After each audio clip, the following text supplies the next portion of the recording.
Hi guys, welcome back to my channel. I am the Black Wanderess and I'm so happy to have you back here for another episode. Before we go any further, it's only right that I give a huge thank you to Elefante for allowing us to shoot today's content here. It's much appreciated.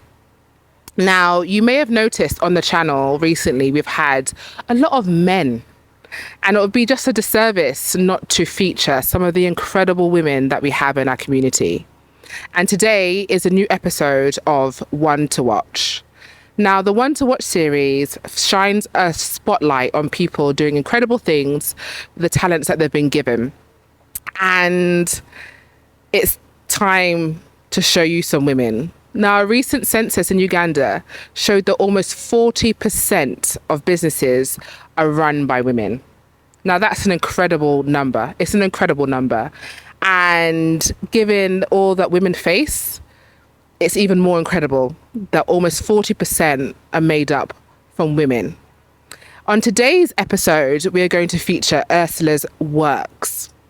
Now, Ursula is a craftswoman. She's incredible. She has incredible talent and she makes things with her hands. And when I thought about the women that I wanted to feature in this series, she was one of the first people that came to my mind. She is multifaceted, she's multi-talented, and she has so many incredible things coming up in her future. So I'm just really happy to have her here today to show us some of her works and to also give us more insight into who she is as a businesswoman. So guys, stay tuned. It's always going to be a good one. I'm here with the woman of the hour, Ursula. Thank you so much for taking the time to be here today. Thank you, dear. Before we go any further, I want to let you know that I think your work is incredible. And I'm really excited to kind of get to know you more. So tell us and tell them about you and what you do. Hello, everyone. My name is Ursula.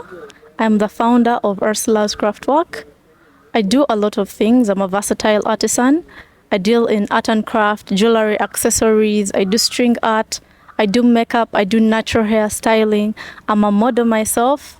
Yes, that is what I do. I mean, the first thing that comes to my mind is how do you find the time to do all of that? I create the time. I really create the time. It's because it's something that you love. Yes. So I can see here that you've got some bits with us. Before we even start looking at it, I want you to tell us how you even discovered that you're a creative. How did this all start? So how I discovered that I was a creative, it started way back in my primary school. I went to a school, a traditional school, Buddha Junior School, and we used to have a class that dealt with the crafts. So we would do the sewing, the stitching. Then in my mind, I was like, I really love this. I really love this class. But as I grew older, those classes weren't there in secondary school. So during the first lockdown, I had an injured knee and I literally didn't have anything to do. I couldn't walk around. And one time I found my sister discarding her old jewelry. So I was like, can't I recycle these parts? And then I created a piece. Yeah. Then she motivated me to do this. And she promised me and told me I would support you if you showed me you had the zeal to do this work. Yeah. And I think you've mentioned something that's really important, support, because I feel that creatives may not necessarily get a lot of support in our community. You know, we're raised that certain things are serious works. So how have you found being a creative in our society? Being a creative has been, I would say, a blessing in disguise. It's 50-50. It's good. And at some point, it has also had its big challenges. But for my side, because I'm mostly a person who loves creating things just out of my mind, I don't like copying people's work. So it makes it way easier for me because I don't have to disturb myself a lot, fearing the copyright and all that. It naturally comes in. Yeah, that is for me. And that first item that you created from the discarded jewelry, what was it? What did you create? Oh, it was a tassel earring made out of normal yarn. Yes. So let's take a look here at what you have on the table. Talk us through the different things, the different materials, because there's a lot happening here. Yes. So I have a variety of things. I have things that are blended in. As you can see, we have the various traditional things we the people of Africa use. I use Africa because I don't want to limit myself to one region, Northern Uganda only. So you can see I have a drum here, and in most African cultures, our drums are used for our musical, festivals. So this one here is a two-in-one. It's a bag and at the same time, a drum. It's very creative. I like that. And then here I have a bag that I created out of the calabash, though this is not complete, but I just want to show you the parts and how it will come about. This is the Kikoi fabric. It's a very famous East African fabric that Ugandans love a lot. So there is a small bag that will be inside here, made out of this cloth, and then the handle. Here, yes, same. and then this will be the handle that I will attach to create this bag. It's a very beautiful piece. You should check out my page for the final products.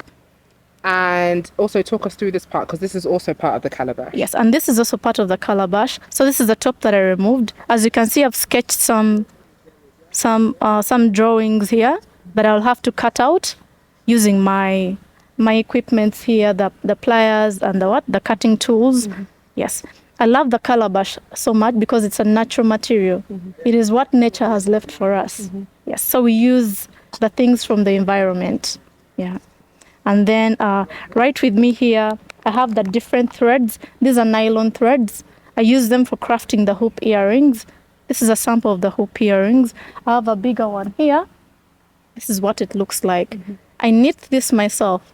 These are handmade materials. I didn't just buy them. And then, of course, I use the hoops. These are the hoops.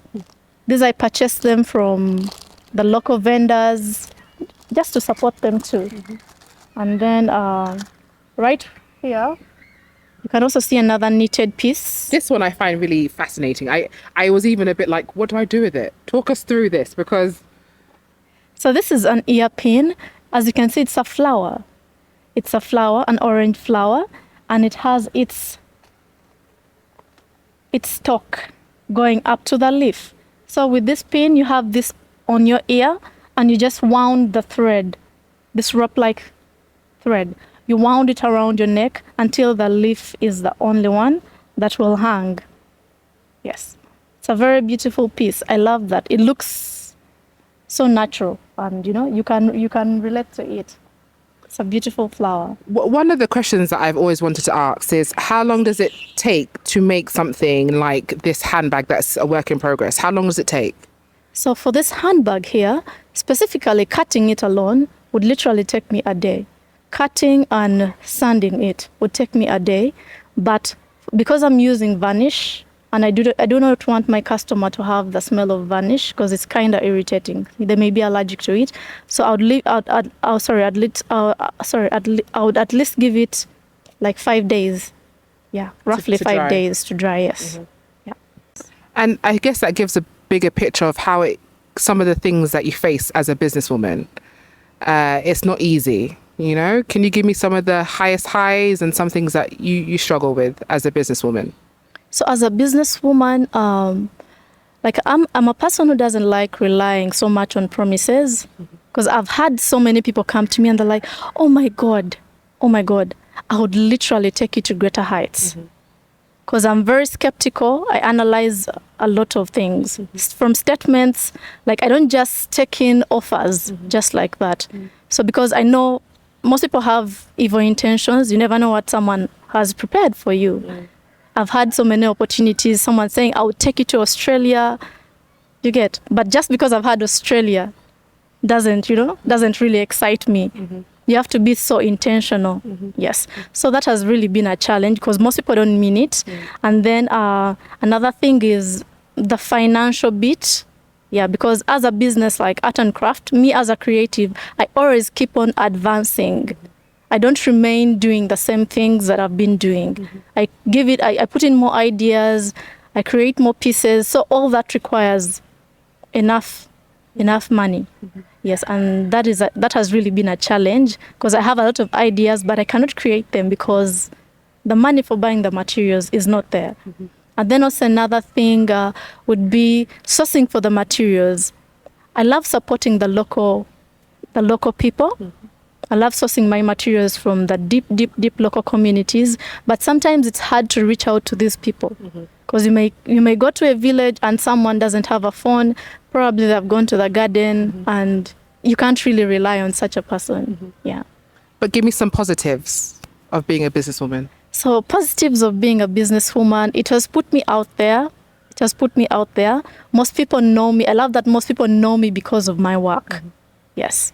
And I also love that I inspire very many youths, the young ladies. Yeah. Because because of the art and craft, this is why I'm striving. Yes. You mentioned youth. How, if you were speaking to a younger version of yourself, somebody else that's also interested in creating art and doing crafts, what would you tell them? Do not just rush in to opportunities that come towards your way. Analyze them. If you are not well educated, because someone will come with a letter or a form for you to sign. And what if that requires you to give in everything? If you don't understand something, get someone to assist you. Yes. And I know you're going to show us how to make some of your earrings in a moment. Yes. But before we get to that bit, I personally want to know, what has been your favorite item that you've made ever? To be honest, my favorite item that I made ever was the calabash collection. Yes. And what is your favorite material to work with and why? My favorite material to work with are the beads. Yes, the beads. Can you show us the beads? Yes. These are some of the bead pieces. And why do you enjoy working with them? Because you could create various patterns, various designs. I don't know if you see these. There's a way you can play around with them and create something that is really fascinating. Yes. Thank you. So I'm really excited about the next bit. Let's be creative. I'll be honest with you, I'm not very good at it, so I'm going to let you do the work because this is your gift. So you're going to show us how to make some earrings? Yes. All right, let's get to it. So guys, here we are. I'm going to take you through some of the few things that I make. I'm going to show you the crochet earrings. I'm working with a small type. So these are the rings. It's a ring, a very long ring. You just keep on cutting it with the pliers to create the size or the shape you want. So I've cut one ring. Because earrings have to be in most cases have to be in pairs, I will cut the second one too.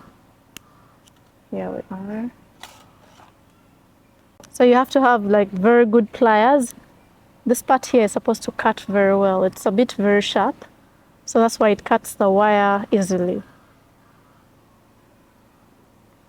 Yeah. So I make a slip knot, and then I begin the work. So I just keep crocheting around this ring until I complete it. See, I've just begun, but I'm literally almost done.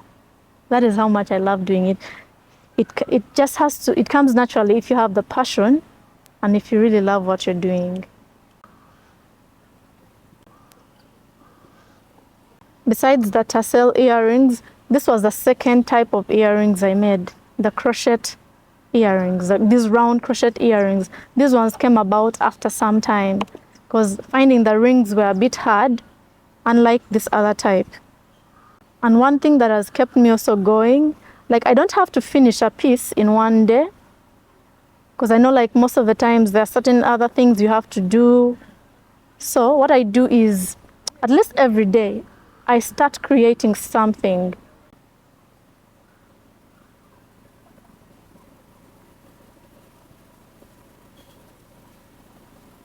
Okay.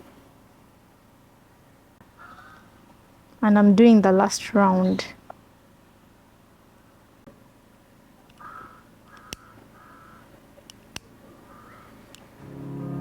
So guys, this is the final product. Very simple, very beautiful.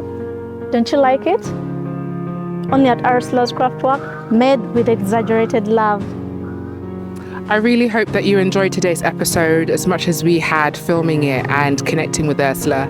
And to those of you that maybe are not creatively inclined, this is hopefully inspiration to support people who are.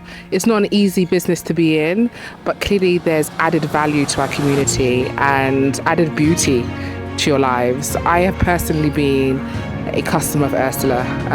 I have earrings from her and I love them, and I'm going to be buying some more. So I hope you guys also purchase from her. Stay tuned. I'm going to be bringing you so much more content just like this.